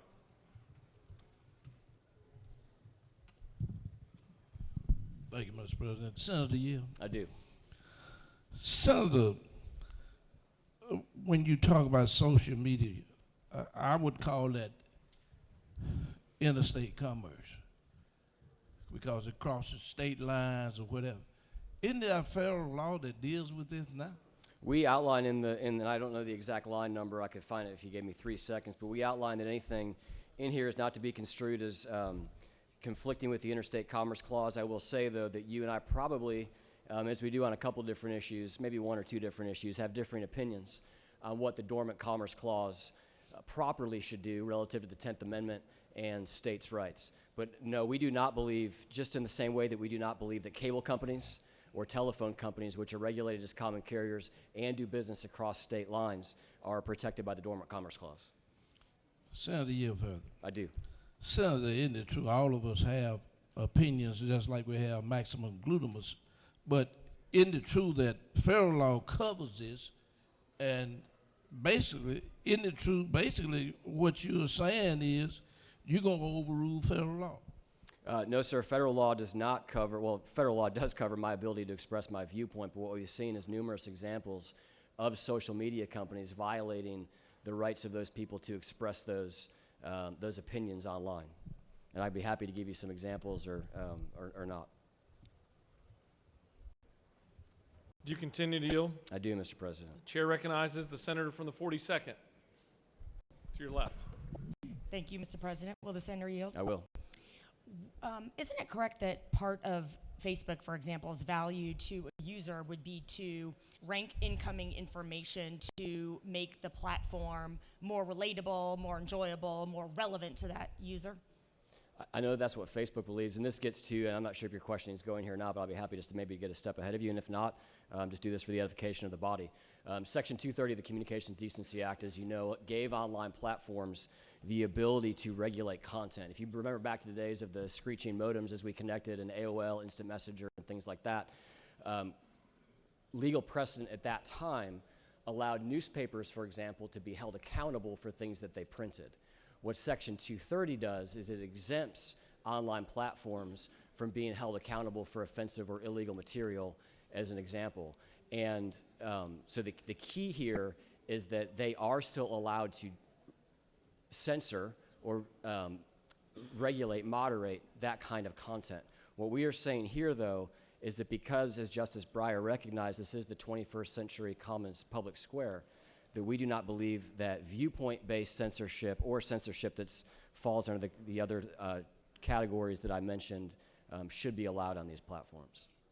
Well, thank you for that recitation, but the question was, isn't a core part of their business filtering and ranking information for users to make that experience more relevant to that particular user? I mean, isn't it correct that that's sort of what their entire business model is based around, as well as then the advertising revenue that flows from it? So I think what you're talking about is inbound communication, right? So it's the algorithms that might do shadow banning and things like that, or that might even just elevate an ad.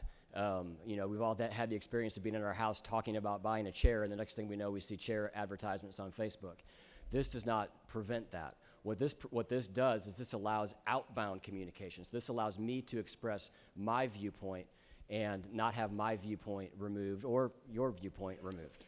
Okay, but on that point, so my question is, if your viewpoint is not something that the business has decided is relevant to me as a user, and they do not think, based on all their algorithms and their entire business strategy, that that particular commentary is something that would be useful, exciting, or relevant to me, you're saying they have to show it to me? They don't have to show it to you, they have to allow me to express it.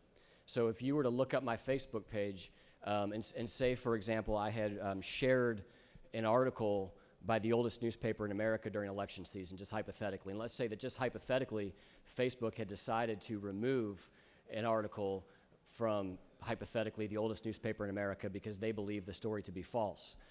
That would no longer be allowed because we see the danger in that because, as we saw in that particular case, the story was true. And we've seen numerous examples, particularly really throughout the last year, where the fact checkers have gotten it wrong. Things have been removed that should not have been removed on the basis of being false. So I do want to read to you, Senator, a quote from Justice Breyer in a dissenting opinion, which he was joined by Justice Ginsburg, Justice Sotomayor, where they stated that, quote, requiring someone to host another person's speech is often a perfectly legitimate thing for the government to do, unquote. And so the courts have recognized, and there's a number of court precedent that goes around this. The Rumsfeld case is one of them, but Pruneyard is probably the most applicable, in which a mall shopping owner was required to allow protesters to pass out pamphlets because the court stated that the opinions of the protesters would not necessarily be prescribed to the mall ownership. And so Turner, of course, is probably the biggest case that goes back to this as it relates to cable, where the cable companies were deemed to be common carriers and thus were deemed to be required to carry content even if they did not agree with it. Will the Senator continue to yield? I will. So a newspaper can decline to publish an op-ed, correct? A newspaper can. That's the Turnillo case that you're referring to, yes. And that's part of their First Amendment right, correct? Correct. So why what's should happening, someone be able to say whatever they want? Wouldn't it violate that principle then if Facebook is forced to publish something similar to a newspaper, which can decline to, under their First Amendment rights, publish content? That's a great question. And again, this gets somewhat technical. Facebook is arguing vociferously in court that they can censor content under 230 precisely because they're not publishers. So Facebook themselves are drawing a line between the rights of publisher, the liability protection that they would have because they're saying they're not a publisher.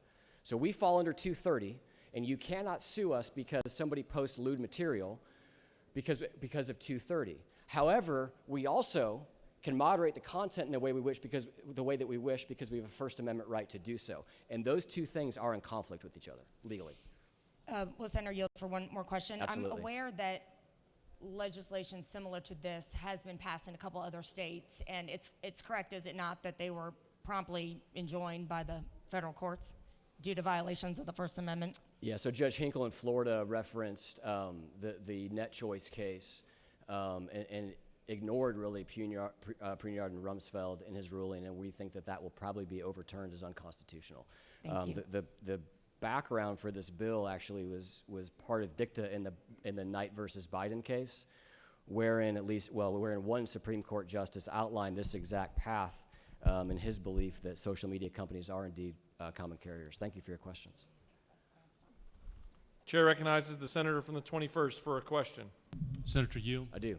In lines 181 through 184, it talks about if a common carrier fails to comply with a court order, that there will be daily penalties. Are those penalties left up to the discretion of the court? Those penalties are up to the discretion of the PSC or the court. Okay. So this falls under the code section, Senator. Great question. This falls under the code section of the Public Service Commission, similar to our other existing common carriers. Thank you. You have no more questions. Thank you, Mr. President. I will yield the well and be back to close argument. Chair recognizes the senator from the 56th to speak to the measure.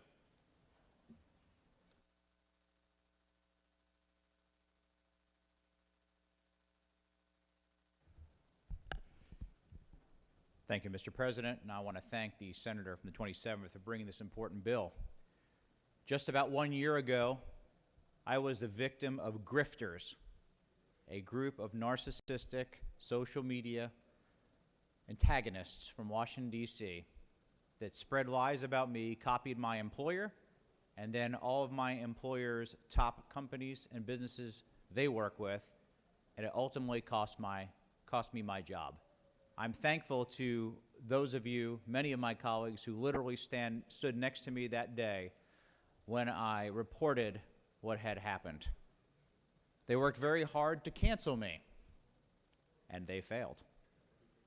However, we have a big issue that confronts us at this day and this age. We had people come testify in the Regulated Industries Committee that were supporting social media and big tech companies. In fact, some said that they thought they were doing a really good job, I quote, and they felt big tech was getting better. If anyone believes that the social media companies and big tech companies have acted responsibly and ethically, you may also believe in the tooth fairy. It's well documented of the censorship, political election interference, leanings, algorithms, and different messages they have been used. In fact, I will guarantee you it's going to happen from this bill and this debate as we are talking. There are very similar consistencies of what's happening today as what happened when America industrialized. Think about the times when new markets boomed, the railroads, oil, electric, and others. During times of extraordinary innovation, a few major companies came to dominate the field during those times. Those monopolies or trusts were squeezed out others in competition. They froze innovation, but more importantly, they wielded significant power over the public and government. Our history books have taught each one of us the stories of Rockefeller, Carnegie, and others. It was my Republican Party that was a pro-business party then as it is today. And it was under the leadership of President Teddy Roosevelt who spearheaded the charge of trust busting. This included a variety of techniques to make sure that the worst offenders were either broken up or they were governed and regulated appropriately. And guess what? It worked. President Roosevelt said, and I quote, "There's a widespread conviction in the minds of the American people that the great corporations known as trusts are in certain of their features and tendencies hurtful to the general welfare." It's important that we identify what social media platforms are doing. They do not create their own content in most cases. That is true. They are a marketplace for other people. But because of that, they say they assume no responsibility whatsoever of what's communicated on their platform. Well, that's interesting, because if they don't have any control, why is they, in their daily activities, expressing editorial content over that and making changes and giving ups and downs based on what content would move forward or would not? Most of us are familiar with broadcast journalism. That's what we watch on TV. That's what we see in the newspaper. That's what we read in magazines. It's the same story that goes out to everybody. Social media is very different. They're called a narrowcaster, where they take a specific message and send it just to you, and then just to you. They use algorithms to pinpoint every single thing about you: where you eat, where you shop, your browsing behavior, connecting where you've shopped to where your social media is, to the geolocation services on your phone. Now, the court, as we know, has not interpreted the First Amendment as limitless or absolute. We know today there's liability on defamation, obscenity, and we know you can't shout fire in a crowded theater, and you can't shout in a public library. Social media companies are considered natural monopolies by most major economists. The complicating factor with these social media platforms is what they use to keep you coming back over and over again. There's the old adage, if it bleeds, it leads. It refers to the sensationalism of news that we've all seen and probably been victim to. Violence, scandals, anything that might sell on the front page. So that everyone knows, social media's goal is to bring you back over and over again, and that's how they monetize you. Nothing is free. You are the product. So they show you emotionally explosive content to get you to try and share it with as many people as you possibly can, to somehow create self-affirmation. It's hyper-personalization. This is a very, very skilled algorithm that is used to make sure that you continue to come back and you get stuck in what's called an echo chamber or a filter bubble. Everyone here should know what an echo chamber is. We have seen it a lot. The rise of the populism that's coming from social media is creating awful behavior in our society. And in fact, we are talking a lot about mental health right now and the impact. And social media is one of the major causes and problems that we're having. And that's coming from sociologists, psychiatrists, and even political scientists. Most of us will say America is more divided than ever. Well, on social media, we sure are. In fact, social media will say this body right here, the Georgia State Senate, is divided on every single topic. All we do is fight on every partisan issue that has ever come through those doors. And yet, if we really were to do the math, we would know that almost everything we pass this year is going to be nearly unanimous. Working together, hand in hand, sans a few issues. But social media won't show you that truth because apparently it doesn't sell. Ladies and gentlemen, we've got a choice to make. This would not have solved my problem from last year. But the consequences of social media platforms who have acted irresponsibly, who have been untruthful, who have created a divide in our country as we have never seen before by perception and not reality, have to be scrutinized. This is negatively impacting our state of Georgia, which we love. It's impacting our nation, and candidly, it's impacting the entire world. Very serious conversations and legislation on how to regulate these monopolies or trust have to take place. This is the first of many steps we need to take, and I hope you'll support the bill. Thank you, Mr. President. I yield the well. Senator has yielded the well. Does any other senator wish to speak for? Chair recognizes the senator from the 6th to speak to the measure.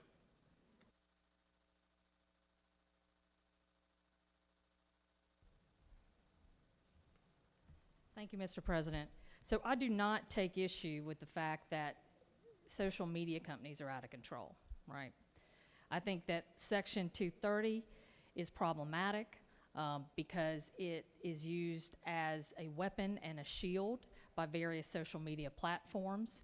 They can't be responsible for the information that's put out there, but then at the same time, they have the ability to actually look at information, you know, put an algorithm in place, say this is good or this is bad. I mean, this is problematic.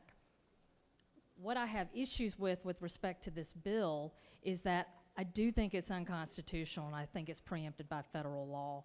I think that from a very serious place, this needs to be dealt with at the federal level. Section 230 needs to be repealed. Social media needs to be regulated. That is clear. I mean, we've seen its effect on election. We've seen Russian propaganda used against us. Try to pit each of us against each other. And then the problem is with a bill like this, I mean, I have concerns in terms of the senator from the 56 when he had issues last year in terms of information that was put out on Twitter about him. Would this even allow a social media platform to take it down? Would there be consequences for them?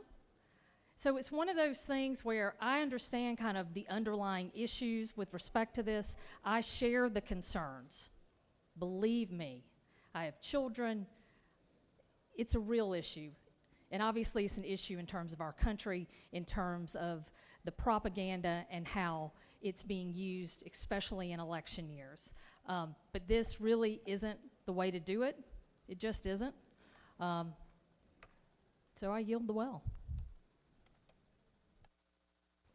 Chair recognizes the senator from the 22nd to speak to the measure.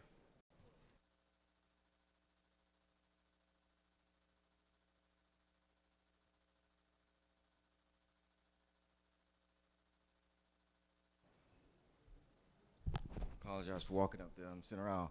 I'll be brief on this. Quite frankly, when you look at this particular bill, my opposition to it, I would say that initially, the initial language of the bill was good when it talks about the fact that there's a fundamental interest in protecting basically a person's right to speak. It says that the state has a fundamental interest in doing that. That's 100% correct, and we should follow that. The other fact of the matter is that I believe that persons ought to be allowed to speak no matter who they support. And what a lot of persons don't understand is there's people who are being deplatformed and demonetized on the left and on the right. I believe persons who support, whether it's President Trump or support reparations or whatever it may be, they all ought to have the access to have an opportunity to speak. But we also realize that it's not an unfettered position to be able to speak. And that also exists, and that already exists under federal law. One of the cases that have been coming out is a Texas Supreme Court case just recently over the summer that talked about the fact that what we ought to go to, and I think what is the better route, is to basically have a duty of care standard. That basically these platforms ought to have a duty of care to their consumers. That there ought to be a duty of care like we do with any other particular business.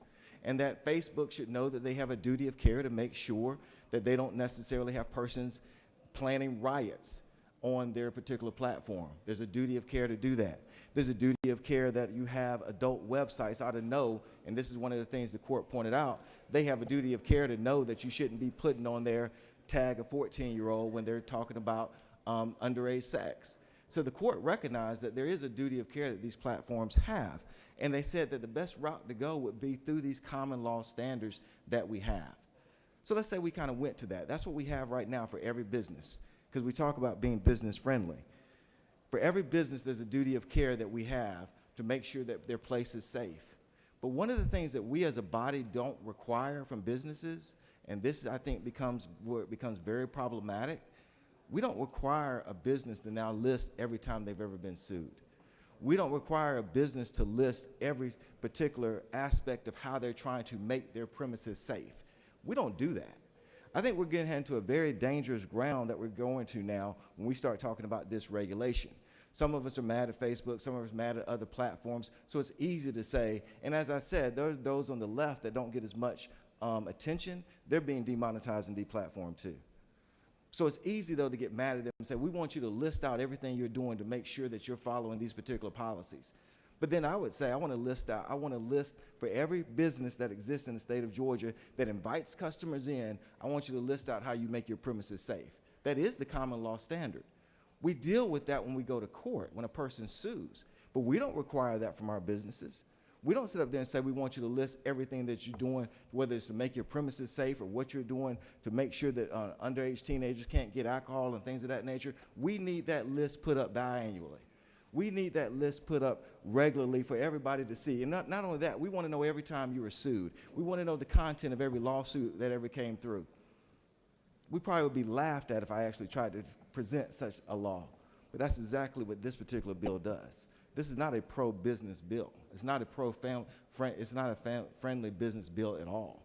It gets us on a slippery slope that's very dangerous. And I've been saying that lately because I'm telling you, we're heading to some bad places on some of this stuff. And I'm not necessarily the greatest champion of the chamber, but I don't believe, Chamber of Commerce, but I don't believe that we ought to be asking businesses to list this. And just because right now it's the telecommunication businesses and Facebook and Twitter and persons we don't like, doesn't mean that if things change in this chamber one day, that all of a sudden businesses that you do like are going to be required to make lists too. Now, I will also be opposed to that also. But let's get up from the fringes and let's deal with what we talk about in Georgia. Moderation is the key. Thank you. With that, I yield the well. Senator has yielded the well. Does any other senator wish to speak for or against Senate Bill 393? For what purpose does the senator from the 13th rise? Chair recognizes the senator from the 13th to speak to the measure.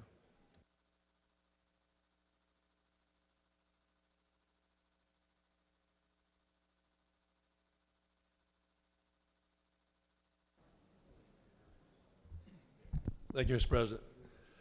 Colleagues, I come today with a personal story why I support this bill. And when I tell you this story, I mean, you each obviously make your own decisions, but I want you to know what's going on with social media that will affect you and your children or your family. I have a child that dated a lady, and when they basically decided they were going to call it off, she didn't want to call it off, he called it off. Well, this person, we found out later, had some serious issues. I'm not going to call any names whatsoever. The bottom line of it is this person goes on Facebook and she gets on a women's chat only. Only women can be on this group. and she starts disparaging my family and my son, and it goes on and on. And people from Oregon, from Washington, D.C., from Washington State, from the middle of nowhere, pick this up, and they start putting his picture out. They start disparaging his character. They call him a rapist. They call him a molester. It goes on and on and on. So now, when you talk about going to the courts, we went to the courts. We went to the lawyers and we talked to them. You know what the lawyer said? We don't know how to even remotely go about attacking this. This is the most unbelievable thing we've ever seen in our life, that he cannot go on this page and defend himself. He has no defense on that page. He cannot defend himself. Only ladies or girls that he knows that are his friends can go on that page and flag those things and have them taken down.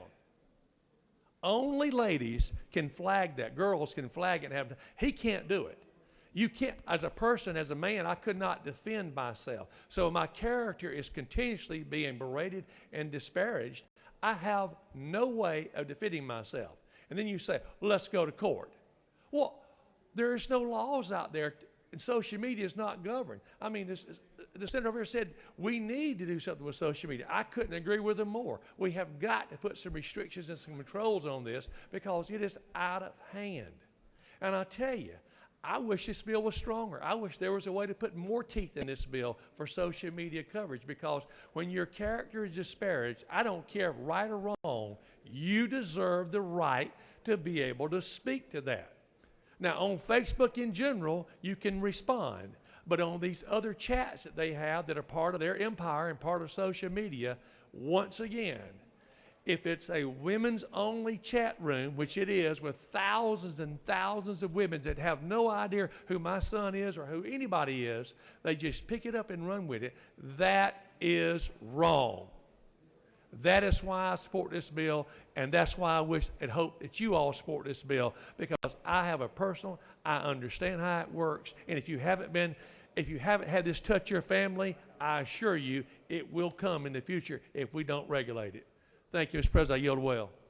Does any of the senator wish to speak for or against Senate Bill 393? The chair sees none. The question's on the adoption of the committee substitute. Is there objection to adoption of the committee substitute? The chair hears none. The committee substitute is adopted.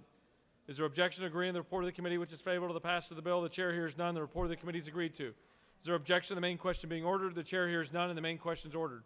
Questions on the passage of the bill by substitute. All those in favor vote yea. Opposed nay. The secretary will unlock the machine.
On the passage of the bill, the yeas are 33, the nays are 21. This bill, having received the requisite constitutional majority, is therefore passed by substitute.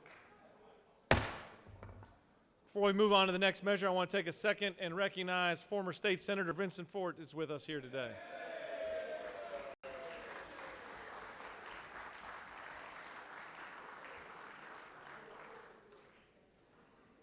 Well received. Mr. Secretary, can you please read the caption of Senate Bill 441?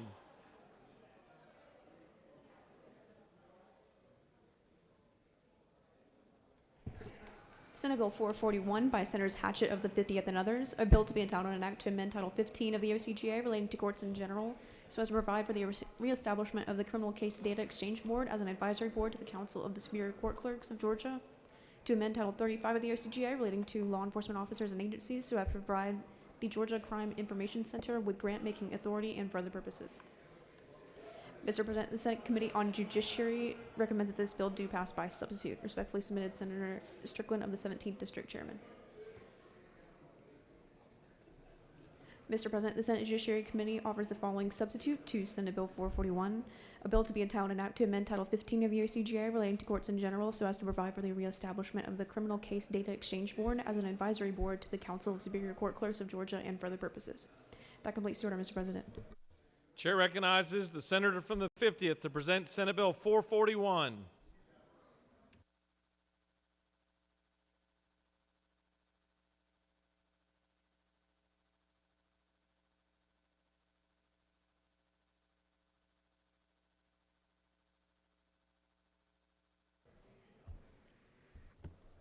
Thank you, Mr. President. Colleagues, I bring before the Senate today Senate Bill 441, the Criminal Records Responsibility Act. Many of you have read or heard about the issues plaguing our state's ability to share accurate and complete criminal history. The president of this body took on the problem, and with the support of stakeholders across Georgia, we now have this bill to address the issue. Currently in the state of Georgia, there are as many as 7 million criminal charges in the state's database that don't have final dispositions. There are more than 5 million of these charges that have remained open for several years. In many cases, these charges have been dealt with through conviction or the charges were dropped. Charges that remain open negatively impact people's ability to get a job in housing and provides incomplete records to law enforcement, employers, licensing boards, and others seeking background checks. Lack of accurate record sharing also hinders the state's obligations to notify crime victims. This is a difficult issue that we've decided to tackle. Obviously, there's been a lot of support in the chamber. Every senator in this chamber has signed on to this bill, and I appreciate your support. We're tackling an issue that really affects a lot of Georgians. And Mr. President, I want to specifically thank your counsel, James Beal, who's been a tremendous part in bringing all the stakeholders together. We've got a uniform system of rules now that we think will address the problem now and help us address the problem if it is to come up again in the future. And with that, Mr. President, I'll take any questions. Doesn't appear that you have any questions. Thank you, Mr. President. I yield the will. I was waiting for your roommate to ask a tough question over there. Does any other senator wish to speak for or against Senate Bill 441? The chair sees none. The question is on the adoption of the committee substitute. Is there objection to adoption of the committee substitute? The chair hears none. The committee substitute is adopted. Is there objection to agreeing to the report of the committee which is favorable to the passage of the bill? The chair hears none. The report of the committee is agreed to. Is there objection to the main question being ordered? The chair hears none. The main question is ordered. Questions on the passage of the bill by substitute. All those in favor vote yea. Opposed nay. The secretary will unlock the machine.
On the passage of the bill, the yeas are 53, the nays are 0. This bill, having received the requisite constitutional majority, is therefore passed by substitute. I want to take a moment to thank the senator from the 50th for your hard work on this and getting it across the finish line here in the Senate. I want to thank my entire staff for their work, specifically James Beal. Thank you so much for working with the Senate and the committee process to get this across the finish line. Chair recognizes, Mr. Secretary, can you please read House Bill 342? House Bill 342, a bill by Representatives Washburn of the 141st and others, a bill to be entitled an act to amend Chapter 14 of Title 43 of the OCGA relating to electrical contractors, plumbers, conditioned air contractors, low voltage contractors, and utility contractors so as to prohibit certain advertisements related to plumbing and for other purposes. Mr. President, the Senate Committee on Economic Development and Tourism recommend that this bill do pass by substitute. Respectfully submitted, Senator Thompson of the 14th District Chairman.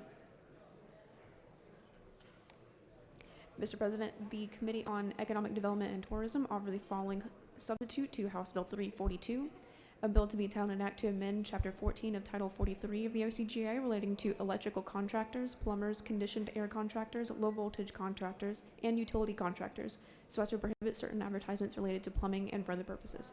That completes the order, Mr. President. Chair recognizes the senator from the 14th to present the measure.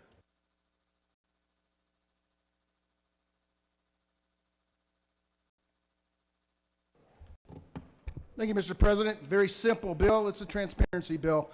All this is saying is making sure that we have individuals that are plumbers.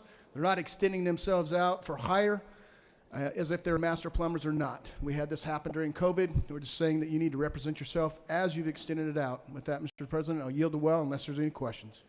You have no questions. Does any other senator wish to speak for or against House Bill 342? The chair sees none.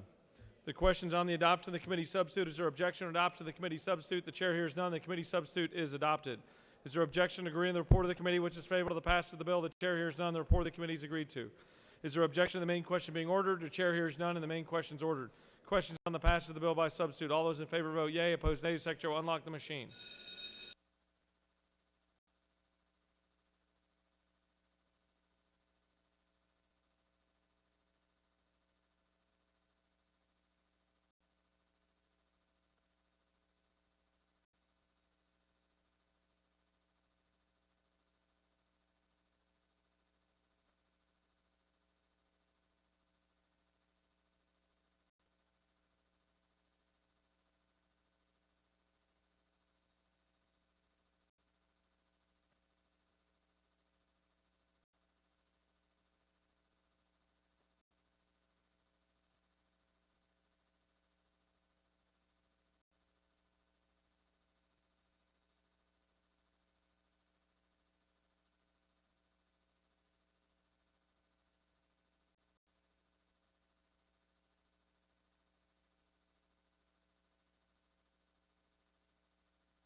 On the passage of the bill, the yeas are 54, the nays are 0. This bill, having received the requisite constitutional majority, is therefore passed by substitute.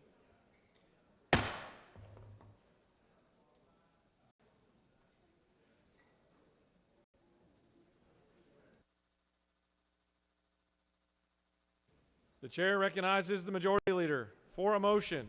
Thank you, Mr. President. I move that the Senate stand adjourned until 10 a.m. on Wednesday, 9 March 2022. Mr. Secretary, will you please read your announcements? The Rules Committee will meet immediately upon adjournment in 4:50 today.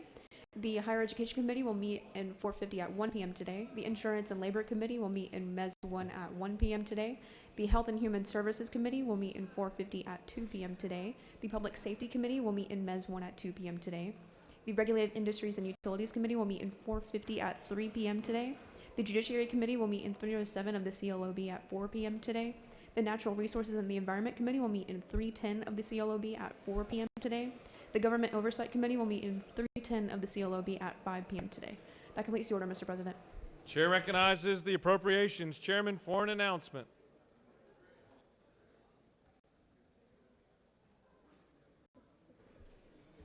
Thank you, Mr. President. Thank you, Senators, for your work on the budget. If you don't mind, I need to see the subcommittee chairs over here at the front of the rostrum for just a few minutes after adjournment. Any other senator wish to make an announcement? The chair sees none. The majority leader has moved that the Senate stand adjourned until Wednesday, March 9th, 2022 at 10 a.m. All those in favor of the motion signify by saying aye. That's my line. All those opposed, no? The ayes have it, and the Senate stands adjourned.